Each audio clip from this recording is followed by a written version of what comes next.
violent que ça, la justice, elle peut jamais appliquer la mort. Comment vous et votre mari avez réagi quand vous avez appris qu'il était condamné à mort?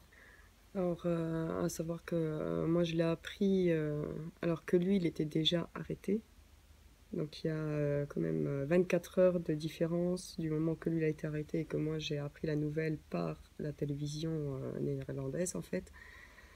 Mon mari, je pense que c'est deux questions complètement différentes parce qu'une arrestation ne peut pas, je peux pas moi vous parler de l'arrestation de mon mari, je peux juste vous dire que ça a été une peur immense hein, parce que déjà comme il savait exactement à ce moment-là ce qui se passait, donc il comprenait déjà que là il allait se retrouver en prison. Il savait très bien que nous, à l'autre bout du monde, on n'était pas au courant.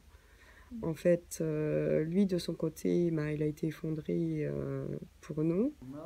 Mais sachant les conditions d'arrestation et les moments d'interrogatoire, et je sais qu'il a eu une peur immense. La seule chose que mon mari, la première fois que j'ai réussi à l'avoir au téléphone quelques jours après son arrestation, de manière très exceptionnelle. Et, et quand il a raccroché, au moment de raccrocher, je l'ai entendu pleurer. Donc ça voulait dire déjà ce que ça comporte énormément. Et de mon côté, effondré, la compréhension totale et une réalité qu'il fallait affronter alors que c'était complètement irréel. Pouvez-vous rendre visite à votre mari? Oui, donc depuis 10 ans qu'il est incarcéré, les visites se font. Les années qui se sont écoulées ont durci le règlement au niveau des visites. Donc au jour d'aujourd'hui, on peut rendre visite mon mari 2 jours par semaine. Comment faites-vous psychologiquement pour supporter cette épreuve? J'ai pas de réponse précise, c'est un tout. Bon déjà, supporter, c'est parce que j'aime mon mari et j'aime mes enfants. Donc c'est aussi ce combat hein, que je mène. C'est un combat contre l'injustice et on ne s'arrête pas. Moi, je sais que pour pouvoir tenir le coup, c'est pour ça que je me suis mis au centre quand même de toutes les informations entre la diplomatie et les avocats. C'est que j'ai besoin de cette activité pour pouvoir supporter. Si je resterais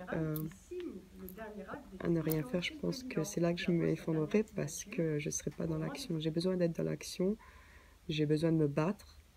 Et c'est ainsi, et puis de pousser mes limites parce que chaque année et chaque jour qui se passe, en fait, c'est pousser ses limites jusqu'où vais-je être capable de surmonter les événements, les émotions et tout ce que ce parcours contre la peine de mort engendre. Qu'espérez-vous qu'il se passe aujourd'hui? Quelles actions sont en cours? Alors, au jour d'aujourd'hui, c'est toujours le même espoir que dès le départ, sa liberté. C'est le combat d'une vie et au jour d'aujourd'hui, on a réussi quand même à ce qu'il soit retiré d'une liste d'exécution. Donc le mot espoir qu'on a scandé à travers la mobilisation et par tout le soutien qu'on a eu, il a été là. Je pense que c'est un énorme message qui est passé aussi, c'est qu'il ne faut jamais perdre espoir. Et même si au jour d'aujourd'hui, il est sécurisé parce que l'Indonésie est dans un contexte plus économique que dans une dynamique d'exécution comme ils l'ont été en ce début d'année. On retourne dans un travail de discrétion qui est assez frustrant aussi parce qu'on sait que ça va être encore long. Qu'on sait qu'il faut qu'on reste vigilant et qu'on sait que du jour au lendemain, on peut se retrouver encore une fois dans une situation où on doit mener encore une fois ce combat à un même niveau. Ça peut arriver encore.